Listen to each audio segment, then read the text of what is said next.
I'm Sharon Matthews. I am a member of the Advisory Council for the Women Plus Girls Research Alliance. And in my day job, I'm the manager of HR policy and corporate employee relations at Wells Fargo. It's an enterprise job that keeps me kind of busy. And I have a couple of kids, but I kicked them out of the house. They're in college. So the rest of the time, I try and connect with my husband and enjoy being an empty nester. I hope you've had a wonderful time today.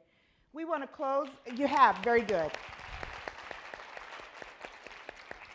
We don't want to take very much time at all away from the dynamic panel that we have, but I have one item that I want you, this will give you just a minute's worth of energy.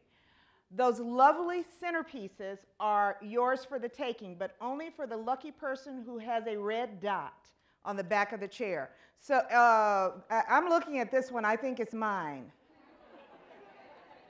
So take just a minute, look behind your chairs. Let's get this out of the way. Okay, good. All right? All claimed. Okay, let's have silence again. Oh, and I also see that some centerpieces are leaving tables that didn't have occupants. That's very smart. All right. All right, ladies. I'd like to go ahead and introduce our panel, this last segment. And in a few minutes, I'm going to get a chance to take a seat and channel Oprah. Now, I recognize that I neither have the shoes, nor the hair, nor the wardrobe, but I want you to work with me as best you can. That's my objective for the afternoon. We have a dynamic panel of women who are assembled to share their unique story of success. This grows out of an idea that we used in our previous summit 2 years ago. It was a big risk, big reward, and it was one of the highest rated sessions. We have a number of trailblazers in our midst. All of us are trailblazers in our own way, and we heard from Olympia Snow today. You've talked to some of them in the panels. You know women, whether they're our mothers, our aunts, our uncles, women that we work with or for, who are blazing trails, leading the way, charging ahead, and we have some ladies today who are going to talk about that. When I went to look for a quote that would get us started and help us think about the roles of trailblazers, I went to Maya Angelou. I had the opportunity to see her speak with my 13-year-old daughter at a Girl Scout event in Washington, D.C., and it was the first time I heard her use the term sheroes. We have the opportunity to celebrate. It's very important to celebrate our heroes and our sheroes. I'd like to introduce you to some of our sheroes.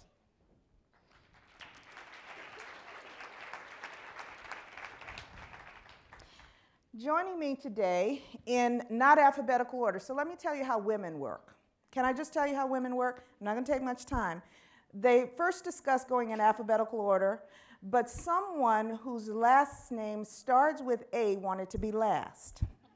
And then the other two moved in position and left chair one open. And so we will start not in alphabetical order, but in position seated. To my left is Janet Cowell, who's a politician. She's our North Carolina State Treasurer. The bios for the women are on pages 4 and 5. We want to make sure they get the time to talk and you ask questions, so I'm not going to read fully from that bio, but just know that she's responsible for $80 billion in pension investments. That's a pretty significant role. To her left is Kathy Besant. We met a little earlier. We did not talk about the fact that we work for competing organizations because women wouldn't get into that. I just don't think it was appropriate. But Kathy is a businesswoman who's now leading information technology for Bank of America and has been noted as one of the 25 most powerful women in banking for 3 years in a row. Welcome, Kathy. The woman whose last name starts with A but who didn't want to go first, Deborah Aguiar Velez, is an entrepreneur and founded Sistemas Corporation in 1983. Her perspective, I think, today will be very valuable. And then Ophelia Gorman Brown, who introduced herself to me by saying, I just don't know why people want me on these panels. So we're going to help her understand why she's here today. But she's a physician and she's also the Senior Vice President of Physician Services with Novant Health. If you read a little further into her bio, you'll note that she also has a degree in divinity. And I'll just mention to her personally that I was at the ceremony in 2010 when she was named Charlotte Woman of the Year. So I have actually had the opportunity to hear why you're on the panel. So with that, I'm going to let the ladies get started. Each of them will have an opportunity to speak for about 5 to 7 minutes. And the question that they've each been asked to respond to is, what's your unique journey to success? What obstacles have you experienced that you've turned into opportunities? What successes that you've had? What challenges? What's your leadership philosophy? So not a traditional bio, but what's your unique path to success? Let's start with Janet. Okay. So thank you for having me here today. One of the things that has served me well is taking risk. For me, that started, I would say, in high school. I was an exchange student in Germany for a year. And I remember my mother getting angry because I went onto the plane and didn't look back as I headed off.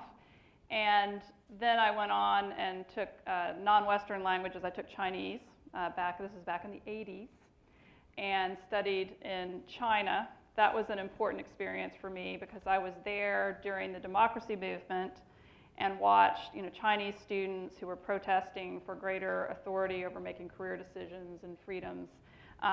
Being a foreigner in that environment and not having a voice, knowing that we had started demonstrating with all the students, but as soon as it got very serious and we knew that people, might get hurt and things could go wrong, we became bystanders. And I knew I didn't want to spend my life as a bystander. I wanted to come back to America and be involved in my community in some way, shape, or form, not knowing exactly that was going to be elected politics.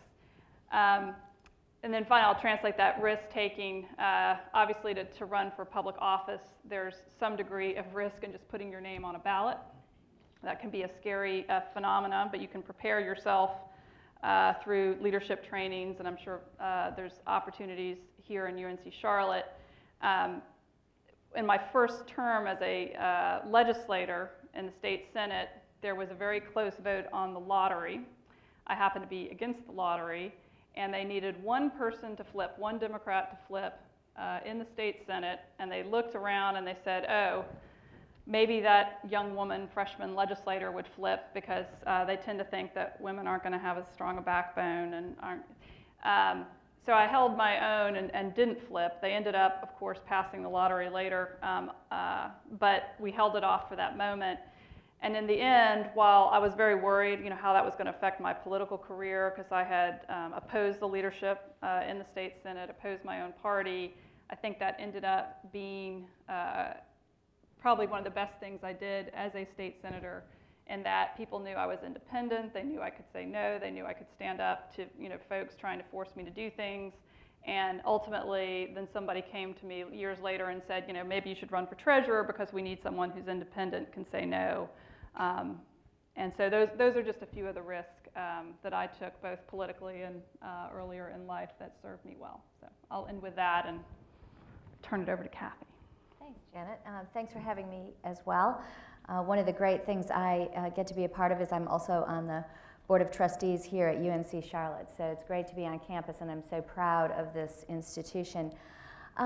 It's interesting. The business that I run today, Technology and Operations, is a business of 100,000 people at Bank of America and 35 countries. I grew up in a town of 20,000 people. And I often think about the irony of life or the majesty of life and say, how does a girl from rural Michigan get to be comfortable in Hong Kong, right? I'd actually rather be in Hong Kong than a lot of cities in the United States. And how does that really happen? And I would say probably for me 4 or 5 things really important in that journey. One is education. I got the opportunity to go to a big institution. I took full advantage of it. I scraped together every penny I could cobble together or work for, and turned that educational experience, instead of just a simple door for a girl who walked in with a simple door, a massive amount of door opening and widening So really a horizon broadening experience for me. I think the second thing is I've always been willing to take the hard job. When something needed defining or something needed fixing or something was challenging to most people, I made sure that that was the job I stood in line for or pushed my way to the front of the class for first. And I think that in a way it's a little bit like risk-taking, Janet, but it's also a willingness to do the things that other people won't do. And we can talk about that all you want. I've also had a funny zigzaggy career, you know, lots of lateral movements across a wide range of businesses. I've done everything from corporate and commercial banking to run branches. I used to be able to balance a teller drawer. I can't do that anymore, but I could do it. Back when teller drawers were manual, I could actually balance a teller drawer. And I think that what helps me the most in what the decisions I have to make every day and the people I have to influence every day is I've had at least a couple of years in every business of the firm.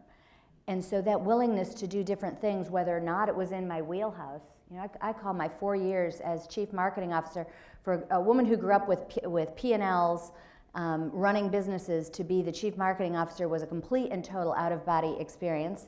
I had you know, when Ken Lewis asked me to do it, I said, have I done something wrong? I did, but the willingness to take on those broadening assignments and to have that kind of variety in what I've done, I find serves me well, not just in the fact of what I do, but in the influence that I have to do it every day. I'm a big believer in a couple of things. I'm a big believer in performance. You know, we can talk about how we lean in or lean out all we want to, but at the end of the day, performance is the thing that matters most. And while I do know that there are glass ceilings, and certainly people tell me there are at Bank of America, I've never experienced it. And I think that that's partly because I've been very focused on performance and accountability for outcomes as the way in. I also am a big believer in talent. I think the most important things I do every day are make decisions about the 10 people that work for me and the 10 people that work for them. And so really understanding talent, you know, leadership is not a solo game, it's a team game, especially in a big organization, and so talent's been important. I guess the last thing I'd toss out to you, and believe me, I've seen it all. My career's been like a country and western song. I've had, you know, periods of rapid rise and periods of demotion at least a couple of times, once in particular very visibly. I'm very open to talking about that. I actually believe that you are more defined by what you do with your setbacks than what you do in the periods of rapid success. But the other thing I pay a lot of attention to is balance. I knew when I was 7 I wanted to be a mom. I'm still not sure I really want to be a banker. So I pay a lot of attention to the balance between my work and my children, and my civic work is very important to me. And so I haven't ever had a day of work where I've come to work and had only one thing to focus on. And I think being really deliberate about balance is a huge part of the decisions you make and ways you become a leader. Well, it's so interesting to hear your stories because in my case, I think I have lived the life that I have imagined. And there's two things that have led me to do that. First, you decide what you want to do and the price that you want to pay and how much suffering are you willing to endure. And the second thing is that you can have it all, but not at the same time. I think that monumental or the most important thing I ever did was decide to be a chemical engineer. And I made that decision in 7th grade. And the reason that I did that is because my mother used to say, we have no money, so the only thing that I can give you as an inheritance is an education. So I agree with you. And also, if you marry a Dumbo, you can dump him. So in her wisdom, remember she was born in the 30s and I was born in the 50s. It was very important to have a man in Puerto Rico. So I knew that if I had an education, I didn't have to depend on that. And then from my father, the set of values that I got from him was that as long as you have two hands, you don't get any handouts from anybody. So it was my responsibility to be successful. So in 1978, with a chemical engineering degree, I started college when I was 16 years old. I accepted a job from Exxon Corporation. What I didn't know is that I was the first Puerto Rican woman with a chemical engineering degree hired by the largest company in the world, which meant that they didn't know what to do with me when I got there. I was the only woman, and I spoke funny. I looked Chinese. And they said, what do we do with her? So the first year, I thought I was doing so fantastically, except in English, when you say, eat your heart out, I thought that literally you will take a heart and eat it, because I didn't experience slang. So my first performance review, and for the people around the table, performance review is a horrible experience because it's based on perception. They told me, you are this close to be fired. I remember sitting down and crying, and I said, you know, I'm not going to cry for more than 24 hours because you get wrinkles, and I am going to prove them that I am not going to go back to Puerto Rico to my mom and dad. So I went to Toastmasters, I went to English classes, and I still speak funny. But believe me, I have spoken at Harvard, at Smith College, at Princeton, and nobody thinks that is strange anymore. It means that I know more than one language. So I use it as a competitive advantage. Exxon opened the doors for me, except one day I went into a room and I saw all the CEOs of Exxon. They were all white men. I don't have anything against white men, but they didn't look like me. So I started Sistemas Corporation in 1983. We celebrated our 30th anniversary. And what is so fantastic is that I was CEO of my own company. Now, the challenge that I encountered was that when you decide to start your own business, you really experience the rest of the world when you come out of Exxon or the corporate world. Exxon only hires the very best. So I discovered, or somebody told me that I was brown. And I remember that day when somebody told me that. That was 11 years after, 5 years after I started with Exxon. I thought I have used too much foundation. And then he was saying, no, you're Latina. And then I said, what does that have to do with anything? I mean, you're not evaluating me for my brains. But I developed very thick skin, and I can do anything. I mean, especially when you are in a business, you don't take anything personally. And the beauty of that, because I got so involved in the different groups, the governor of the state of New Jersey asked me to run the division for small business for the whole state. So my life experience of coming to Exxon to be able to start my own business has opened so many doors, because the governor of the state of New Jersey said to me, I need to interview you. And I said, why?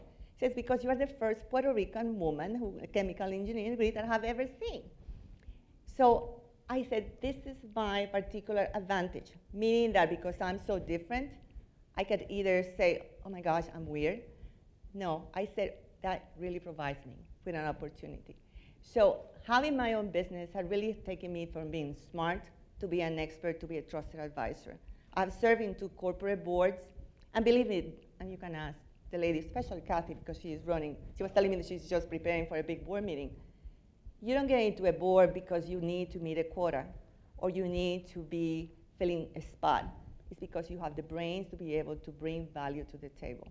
So what I'm telling you is, it doesn't matter what people tell you.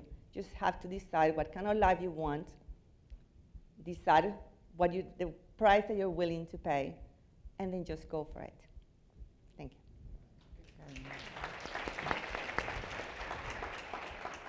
She told me she was a dry person that talked engineering terms.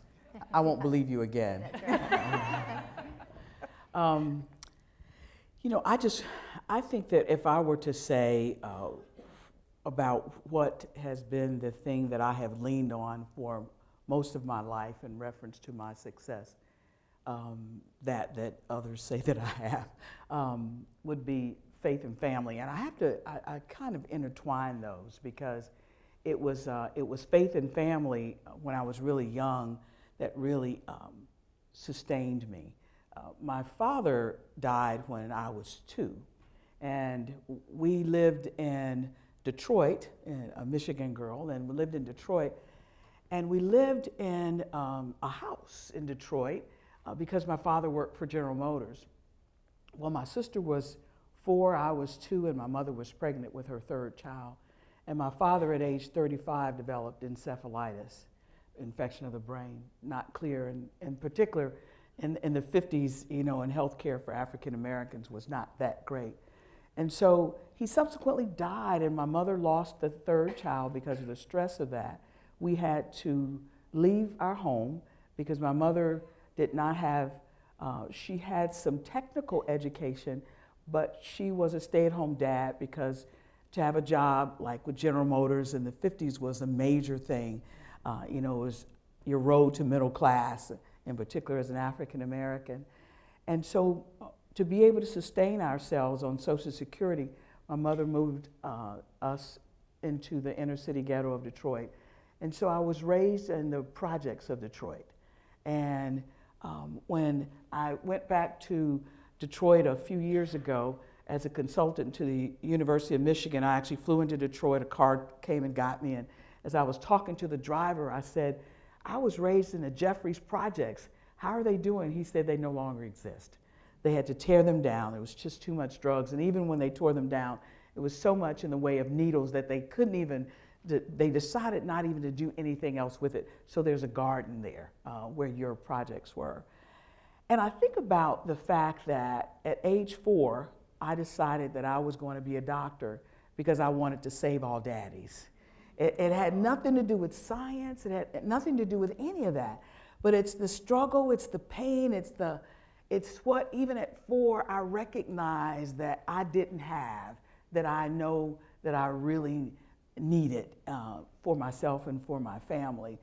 But because I didn't have that and was this child who tended to take care of and take charge of, it really pushed me to be, even though I was the younger child at that time. My mother later had I have a brother that's 10 years younger than myself, that it pushed me to be this person who did things. And so even for my mother and my family, I was the one that just pushed them and pushed them and pushed them. And I think it was this drive I had to be this person who took care of others. And it continued through my life. When in the late 60s, my grandmother had a stroke, and she asked my mother if she would move to North Carolina. My mother moved to North Carolina. It was right there a couple of years after the integration of schools. Eastern North Carolina, my grandfather said, when integration happened, you're going to go to the white school. And it was a journey of struggle. It was a journey of struggle in the South.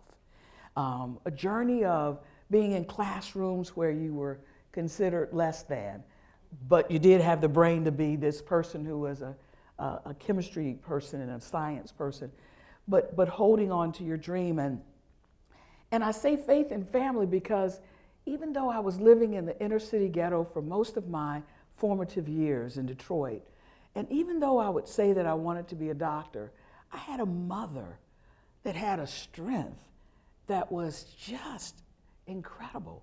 And I did not know that she was in the situation she was in and could have been a victim and could have been a lot of other things.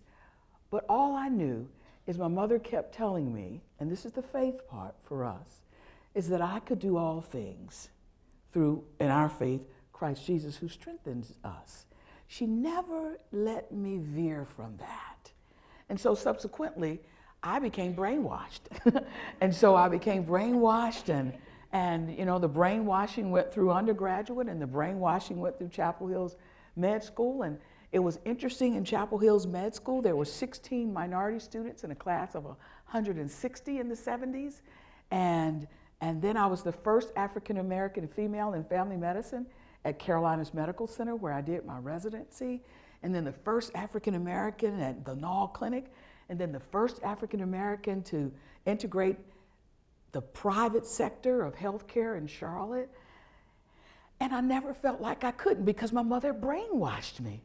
So for me, it's called faith and family, and having this stick-to-itiveness that came from a mother who struggled, clearly struggled with the death of my father, and but never allowed her struggle to take her focus off her children and what they had to have to be able to be the most successful persons that they could be in life.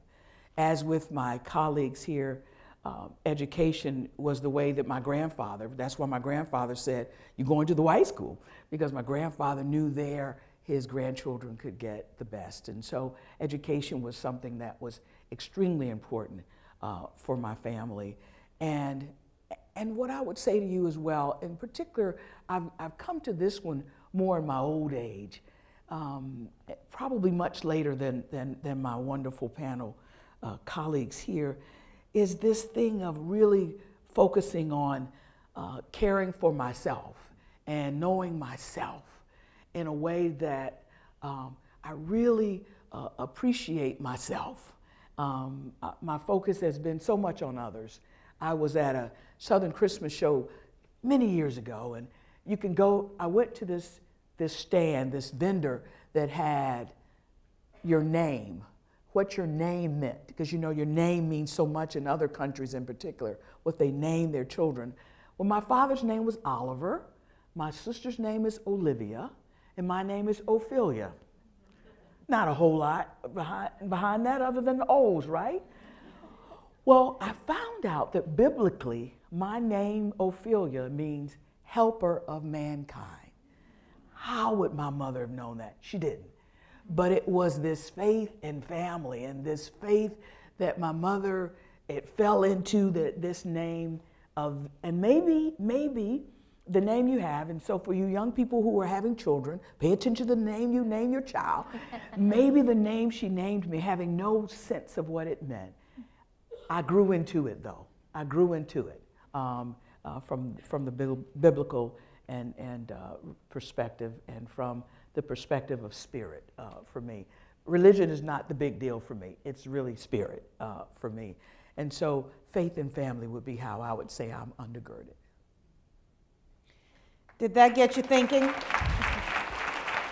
Thank you. Margaret Fuller, who was an early feminist, said that if you have knowledge, let others light their candles in it. I think you've given us some words of wisdom here that we can now dip our candles in. I'm sure you are formatting and thinking of questions. Do we have mics in the audience? So when you're ready, raise a hand. But in the meantime, I'm going to lead off with one. And since Kathy offered, I actually have another question for Janet if you don't have questions. But Kathy talked about setbacks often being more defining than the successes. Would you talk a little bit more about that, or share a setback that you've experienced and how you turn that into an opportunity?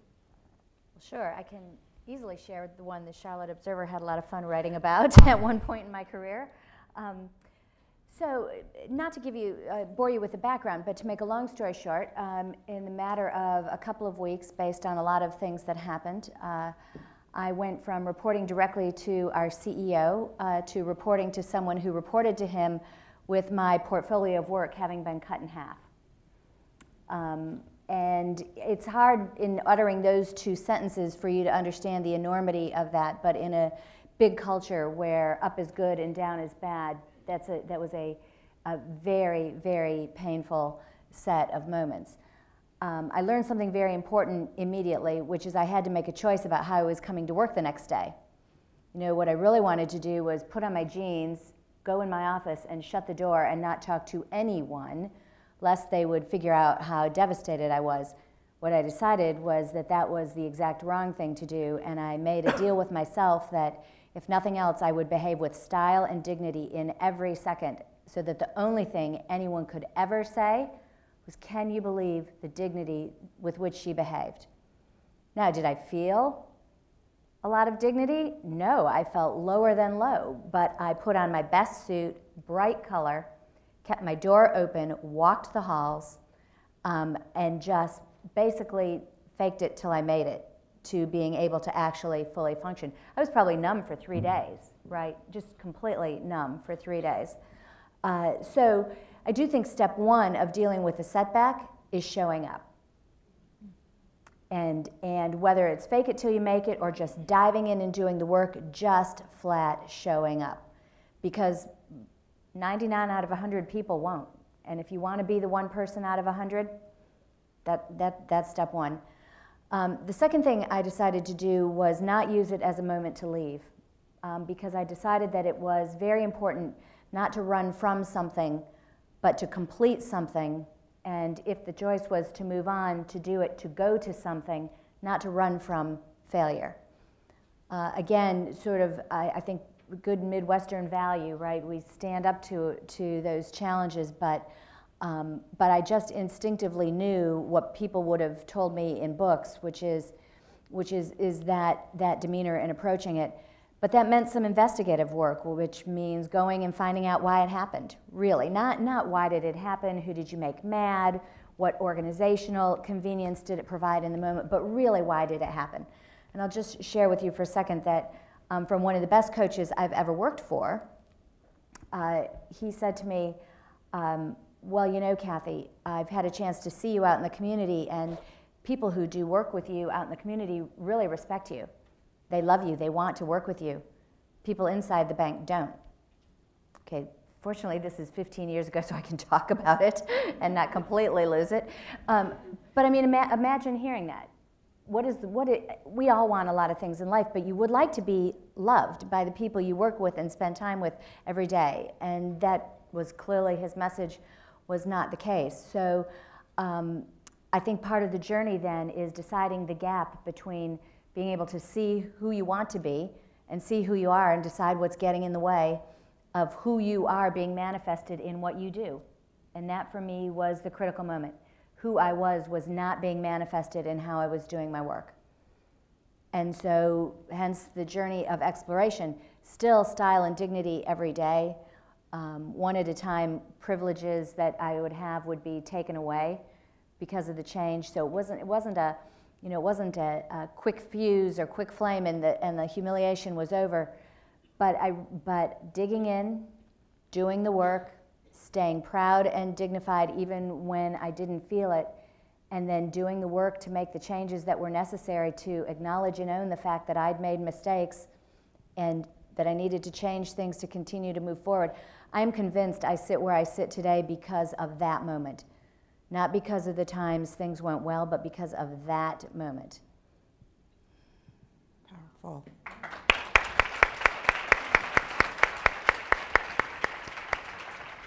Questions from the audience? Oh, now really?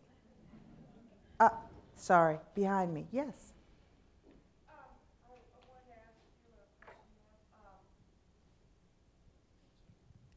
I wanted to ask you a question about, for example, if medicine had come along later in life, say in your 40s or 50s, and you'd had the opportunity to go to school then instead of when you did, do you feel that it would have been worthwhile to continue that, or would you have stayed in whatever career you had chosen prior?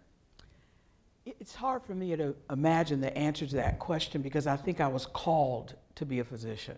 I don't think that being a physician was a career choice that I just decided I was smart enough to do and it was a good job and a good means of living, but I think I was called to it. And therefore, I believe that if it were that I would have engaged in medicine in a proper way and becoming this physician later in life and having done something earlier, it would have been something that would have been still caregiving in some regard. Whether that, I don't know what the caregiving would have looked like if it had not been with the MD, but it would have been caregiving, I believe, in some regard. I could have been a nurse, a CNA. I think CNAs are incredible. They're the ones that are in there with their hands wet and doing the work. A nurse, a PA, I think I would have been something. Or maybe I would have reversed it. And instead of getting my master's in divinity and becoming this ordained Baptist minister in my early 50s, late 40s, maybe I would have done that. And that's caregiving, because there's so much caregiving in being a pastor. And I often think about myself now having these two careers. And when I think about this faith, and when I look at Bible times, back in the times when it was written, and you go to the 5th chapter of James, and it says that the same person would go out and anoint with oil and pray. Well, the oil back in that day was really for medicinal purposes. And I think that it is not a coincidence that for me, Spirit took me to doing the hard work of going to seminary for 4.5 years. Because I say the seminary was a whole lot harder than med school. Maybe because I was in my 20s in med school, and I was far from my 20s in seminary. But I definitely see how a preacher can take a verse and preach all month long.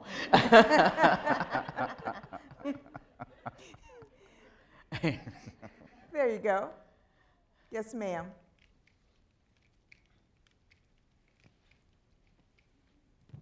Thank you very much. Actually, I came from all the way from New York City to attend this summit.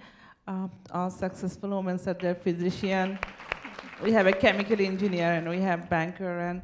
But I think I'm asking a very silly question, but still I want to know that how many times you face tough time from your female supervisor in terms of, grow up in your workplace or in your career, like how many times you feel that, no, I am not get feedback from the female friend or family, or especially in the workplace in the supervisor. Thank you.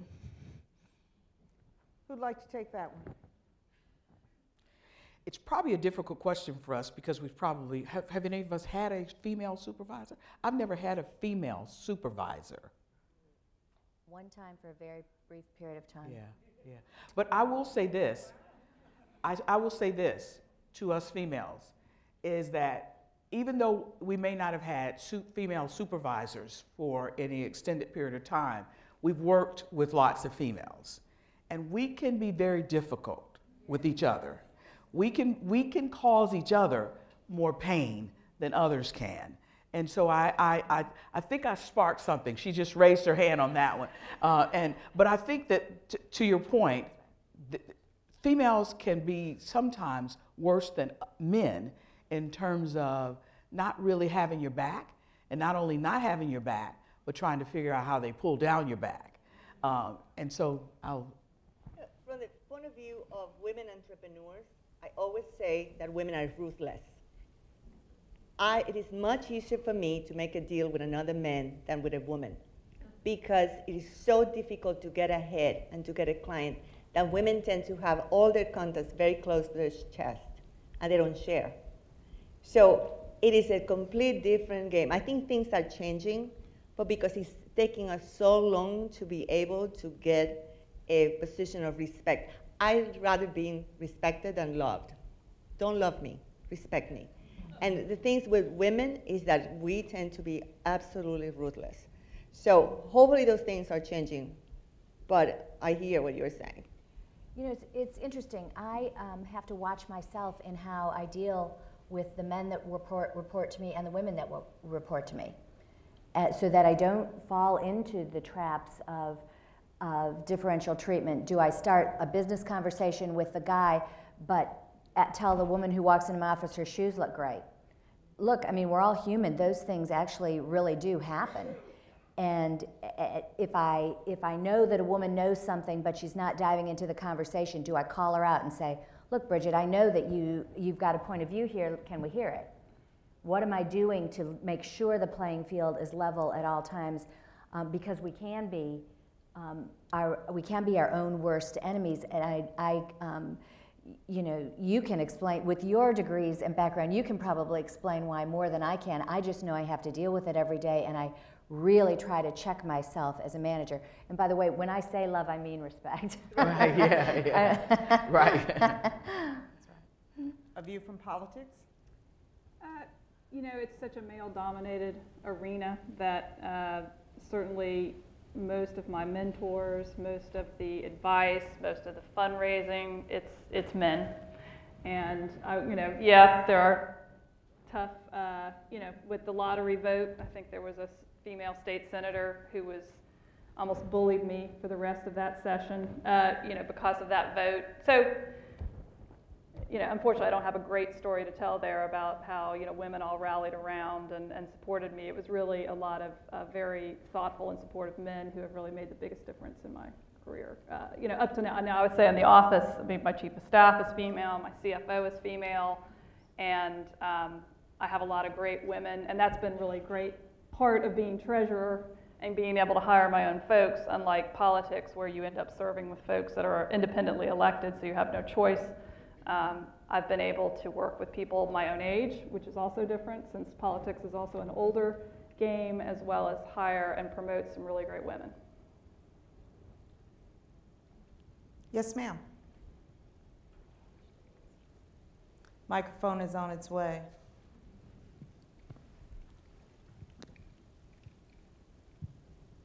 Okay, my question is that youths today, do you think that because we didn't grow up in the 50s or the 60s, that our path might be easier or more difficult because we didn't overcome those obstacles? Oh, that's a very good question. Who'd like to start? A. I'm just teasing. C volunteered. Yeah. C volunteered, yeah. I do think and I don't think you can label it difficult, but the thing that would make it more challenging is that there are a lot more choices now. And the discrimination one experiences is more subtle, and people will say it's over. I mean, I just say, like, for example, for women, obviously you can get elected now, you can vote. But you will find, as a female, there's a double standard, that you are not only supposed to be competent, you are also supposed to be likable. And with men, they just have to be competent. Another double standard you deal with as a female is that being a woman and having a good idea, people don't necessarily believe it's a good idea. You need validators. And that's pretty depressing for me to hear after decades of whatever degrees in the education here, that I still have to find male validators, but I do. So I think that can be more, it could just is a little more complicated, more subtle, and less recognized as an issue, and so therefore I would say maybe harder. Sometimes surprising, I think. I have a 22-year-old daughter, and that's a conversation we sometimes have. Any others who'd like to respond to that? You did good. Okay. All right. C went first and has spoken for the group. Very good. Yes. Hi, and none of you are old enough to really think about this yet, but what do you hope is your legacy? What do you hope is your legacy? Preceded by, none of you are old enough to have thought about this yet. That's the most important part of the question. Well, yes. One of the things that, I'm 58, so I've been thinking about my legacy a lot. And I remember I went to a special class at Harvard, and I needed to come up with a project. And I said, I'm going to create my own virtual community.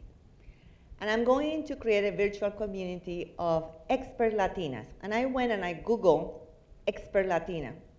99.9 hits were about pornographic sites. Wow. I was completely taken aback. So what I said is I'm going to invest my money, and I invested $100,000 of my own money to create a portal for women, for Latino women, where we can organize, promote them, showcase them.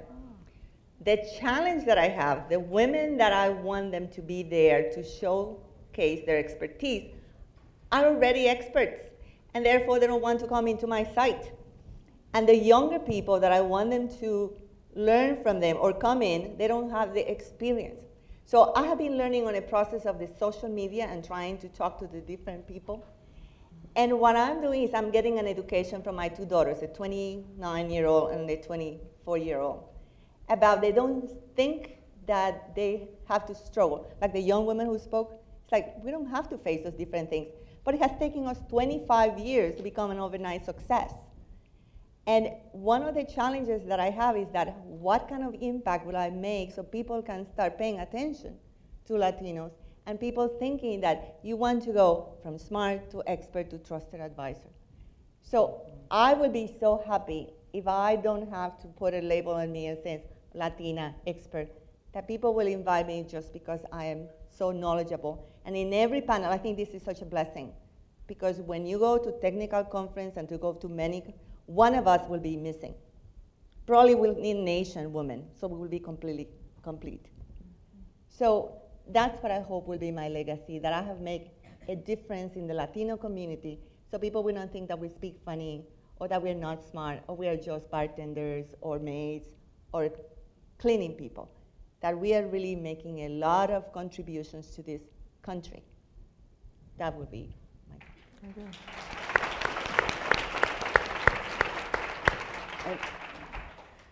I'm so taken by how kind you were with when you are thinking about that, because I'm 59 and 60 this year, and so thinking about that and really having had an opportunity to have been in medicine and a person who has done mission work in other countries and in the United States, because there's lots of mission work to be done here as well, to now actually through my job live, I say sometimes that I feel like I have just died and gone to heaven because Carl Amato, who is my CEO of Novant Health, has given me the opportunity, and Jesse Curitin, who is my supervisor, who came from Bank of America, thank you for letting Jesse go, have allowed me to be the executive leader for a community wellness initiative. And the community wellness initiative is an opportunity for me to go out into community. I love community. You know, it's just like I'm crazy when I'm out in community. And now I'm going out in community and I'm doing A1C testing for people for prediabetes and diabetes. And I'm doing blood pressure and BMIs. I've got a team of people. And they allowed me to do it, not just in this area, but from Virginia down to Georgia. I have teams of people that are doing that. Now, why is that legacy for me? Because we have now in our world, and in particular this United States of America, an epidemic of illness. We have and when I was in medical school, they taught me nothing about nutrition. They taught me nothing about prevention. And I don't blame medical schools during my era. They are doing more of that now. But when you think about medical schools, by the time you get to Chapel Hill or Duke, you're so sick that nobody's talking prevention. They're just trying to snatch you from the jaws of death because you have come from your local hospitals and you were still declining. That's how you get to those places. The beauty of it for me is that now as this physician and this person who is a helper of mankind, right? I can now go out and look and search for people who have pre-things. And really, when you take a person who has pre-diabetes, within 2 to 10 years, if we intervene none, they will become full-blown diabetics. I have a chance to change the trajectory of what we're seeing in healthcare right now and what we're seeing in our world and be a part of with other institutions that are wonderful as well. I just have this beautiful job that it is my primary focus to go out and my teams to do that and to help us to create a culture of wellness. What it has done for me personally, now I'm even looking at myself and asking myself my why. Why do I want to be healthy? Why do I want to be my best self? Because as I determine my why, I will help others to think about their why. So for me, I could not have stayed in medicine long enough to be able to now, I feel like I've stayed in medicine long enough to feel like now I have the dream job of really going out. And then I do this also in corporations. I get to go out in corporations and talk to people as well about a culture of wellness. So I'm really living mine. I tell people I'm not going to wait until I can't see or can't hear or can't walk to feel like I'm really out there and having fun and making a difference. So I'm just really grateful to Novant Health for what they've allowed me to be able to do. You know, should we, the rest of us, For me, actually, it's an easy question. It seems like it should be a hard question, but for anyone who's faced crises, and I've faced two, almost the demise of an industry that I care about, right? And faced and stared down and beat cancer. And anyone that has had those kinds of crises, as you would be able to say, Ophelia, you can't take your next step forward without thinking about, why am I here? What's my legacy?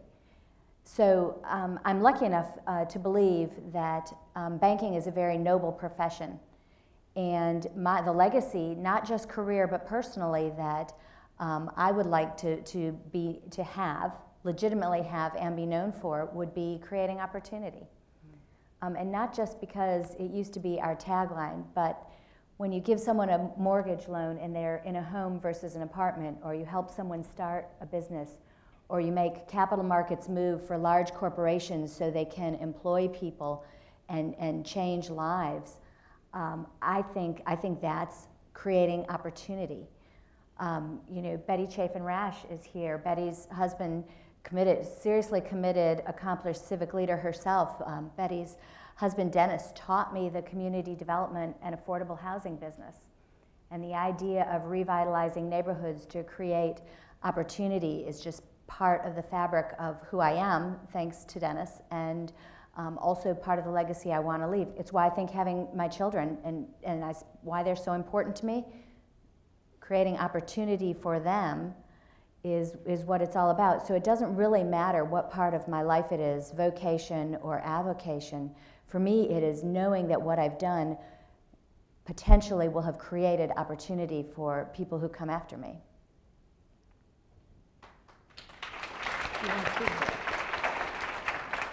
I guess I've come from a more spiritual perspective on this, and that you really try not to be attached to all these worldly outcomes, which are transient and ephemeral, and really just try to focus, and I'm trying to do this, on, you know, what is it that I am supposed to be doing and what is aligned with who I am, and then the rest will just follow. So maybe the goal is not to want to leave a legacy, not to want to have some imprint, but to just be, you know, do what you think God wants you to be doing now, and you know, put your trust there. Thank you for that question. It was a powerful question. We probably have time for one. Let's here. Thank you.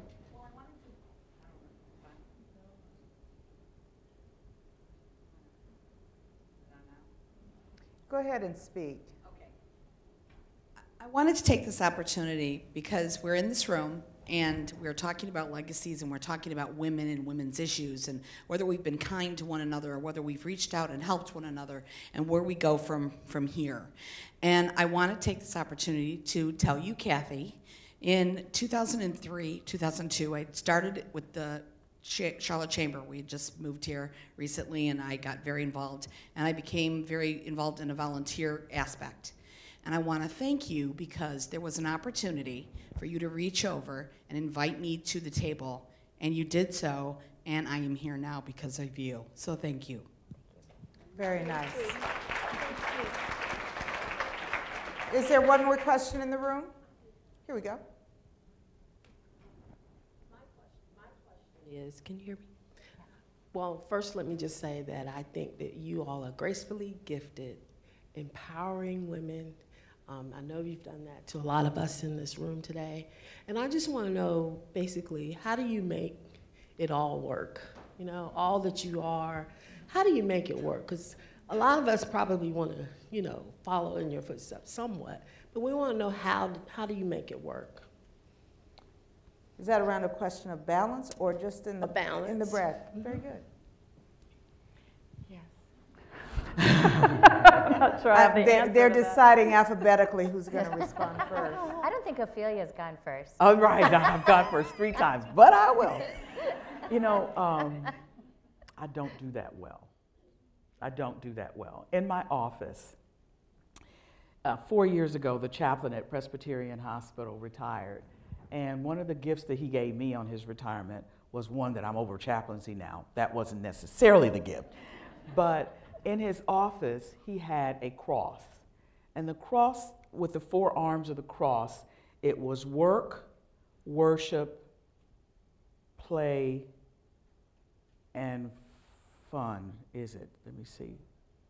Work, worship, play, and love, I think it was, or something like that. And I look at that cross often because at the bottom of the cross, what it has is 4 different crosses. And one arm of it is longer. So the work arm is long, or the play arm is long, or the worship arm is long. And in a life that is not balanced, disease happens. A life that is not balanced, there's a greater chance for disease. Now, as Kathy made mention about cancer survivors, did you say that? I am a cancer survivor as well, as of a year and a half ago. Balance, not, this balance thing. Yes, yes. But when I think about that, I think also some of that may have been because I was out of balance too. That I was working, and even right now today, I think of today, I was somewhere else speaking earlier today, I'm here, tomorrow I'll be somewhere, and I just think, Ophelia, you gotta start saying no. You gotta start saying no. So I wish I have a person now who is in my life more as a coach. And she says to me, I was in a conference call with her just the other day, and I was volunteering our services. And on the conference call, and she doesn't like to do this, but on the conference call, she took away what I gave. She told the attorney, no, we're not going to, I don't think we'll do that. We'll let you do that, in terms of creating this phrase that I was going to help the attorney do. And then when the call was over, as she will sometimes do, we will talk after the conference call. And after the conference call, she said, I don't like to end the conference call while what's going on, tell you or go against what you've given away. She said, but I had to, because you give it away because you just want to nurture people, you want to help, you want to make it right, you want to do all these things. She said, if I can just get you to turn that back on yourself, if I can just get you to turn that back on yourself. So I guess what I would say in terms of being the persons that we are is that give, because, to whom much is given, much is required. Give, but turn it back on yourselves. Turn it back on yourselves, turn it back on your family, and have a person in your life that is very honest with you, that will tell you, you might be all of that and out there, but you need to do this in here, or you need to slow yourself down, or this or that. But balance is not easy, because once you do what we do, everybody wants more of you to do it. That's true. And it's good stuff, and you want to do it. But you really do have to have people to help you to say, come on, pull up a little bit. You got to take some time for yourself. Anybody else like to respond? But I also think the partner you choose. I told you that I started college when I was 16. Chemistry lab, 1 o'clock, and I meet another boy who's also 16 years old. And that time I was wearing a very big blouse, and the first question he asked me was, how many kids do you have? And I say, you stupid. Well, we have been together for 42 years. And I think the decision was one of the most important. He's Catholic and Protestant. So we got married by a priest and a minister. So we knew we would never, ever get a divorce, because it would be so difficult. That will make it work. He cooks, he's brilliant. I come around here, and when I come home, everything is done. But he's a Puerto Rican man who has his brain in the right spot. So your partner, the person you select to be your companion forever, that is the key, because he keeps me grounded. When I think I'm such a hot stuff, like I was saying, oh, my God, I moved to the big leagues. I'm here with Kathy and Ophelia and the treasurer of the state. And he's like, dinner is on the table. Okay, so if reality strikes.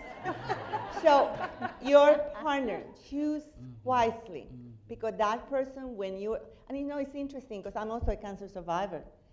And he was the one staying with me every single moment when I went through my ordeal.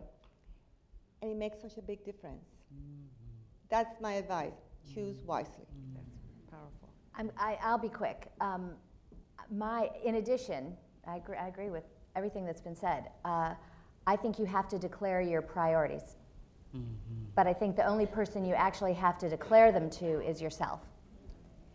It doesn't have to be a public broadcast of what your priorities are, but I think you have to know what they are, and you have to organize your life in order of your priorities. The other thing I think is that you cannot judge yourself every day. For my, you're going to think I've got all these rigid routines, but I judge myself about once a month. If it's the first of the month, I say to myself, how did last month look? Not because I'm going to judge it to be good or bad, but I'm going to decide how I want the next month to look. Because in any given day, I could be all work. Next Friday when my kids are off of school and I'm driving to Nashville, Tennessee to take them to the Miley Cyrus concert because they couldn't see her here. I would like to wring her neck.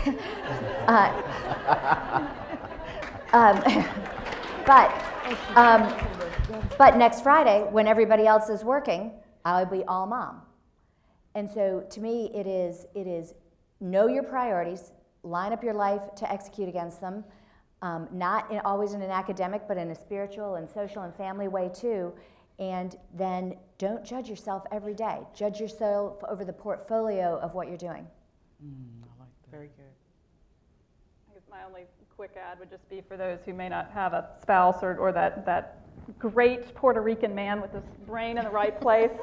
A political concept that I really think has been helpful is the kitchen cabinet. And most politicians, you will have a set of advisors who are helping you, and that can be. I got Suzanne Ruggles here and Brenda Williams who are both work with me, but my staff, my friends, I do have a supportive partner. There's lots of people who can help point out if you're being insane or getting away from your priorities, or just be supportive in times of need. And that can be a broad circle, spiritual or otherwise, but choose wisely in your staff too. Yeah, right. Please join me in applause for these ladies.